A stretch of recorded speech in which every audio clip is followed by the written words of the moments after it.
ആറ്റിങ്ങൽ ശ്രീപാദം സ്റ്റേഡിയത്തിൽ വെച്ച് നടന്ന സബ് ജൂനിയർ റഗ്ബി സെവൻസ് ചാമ്പ്യൻഷിപ്പിന് സമാപനം. ആൺകുട്ടികളിൽ കോഴിക്കോടും പെൺകുട്ടികളിൽ തൃശൂരും ജേതാക്കളായി. അഖില Kerala sub junior rugby sevens ചാമ്പ്യൻഷിപ്പിൽ കോഴിക്കോടും തൃശൂരും ചാമ്പ്യന്മാരായി.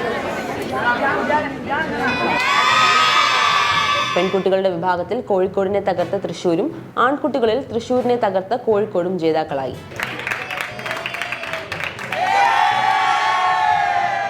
ആൺകുട്ടികളുടെ വിഭാഗത്തിൽ തൃശൂർ 2ാം സ്ഥാനത്തും കൊല്ലം 3ാം സ്ഥാനത്തും എത്തി.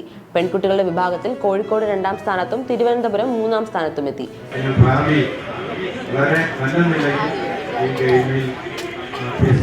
വലിയ ആളുകളായി തീരട്ടെ എന്ന് ആശംസിച്ചുകൊണ്ട് നിങ്ങളെ കാണാൻ കഴിഞ്ഞതിൽ ഏറെ സന്തോഷം രേഖപ്പെടുത്തുന്നു.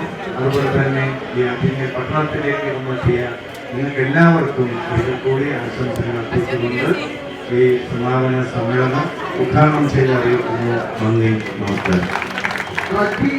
നിങ്ങൾക്കറിയാവുന്ന പോലെ 23ാം സ്ഥാനത്ത് നിന്ന് 5ലേക്കും 3ലേക്കും ഒക്കെ എത്തിയ വലിയൊരു ചരിത്രമാണ് നമുക്കുള്ളത്. അതുകൊണ്ട് അതിലേക്ക് വിശദമായി പോകുന്നില്ല. എങ്കിലും ഇനിയും കുഞ്ഞുങ്ങളിലേക്ക് എത്താനുണ്ട്.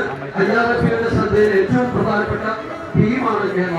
കേരള എന്ന് പറഞ്ഞാൽ വളരെ ദേശീയ തലത്തിൽ വളരെ പ്രസക്തിയുള്ള ശ്രദ്ധ ആകർഷിക്കുന്ന ഒരു ടീമാണ്. ആ നിലയിലേക്ക് ഉയരാൻ വേണ്ടത് കോച്ചുമാരുടെയും നിങ്ങളുടെയും ഒക്കെ കഠിനാധ്വാനത്തിന്റെ ഭാഗമാണ്. ജനുവരി 3, 4 തീയതികളിലായാണ് ആറ്റിങ്ങൽ ശ്രീപാദം സ്റ്റേഡിയത്തിൽ മത്സരങ്ങൾ നടന്നത്. വിജയികൾക്ക് ആറ്റിങ്ങൽ നഗരസഭാ ചെയർമാൻ ശ്രീ എം പ്രദീപ് ട്രോഫികൾ വിതരണം ചെയ്തു. സമാപന സമ്മേളനത്തിൽ state rugby association president Biju Varma, general secretary R Jayakrishnan, karate association executive അംഗം സുധീർ ജോർജ് എന്നിവർ പങ്കെടുത്തു.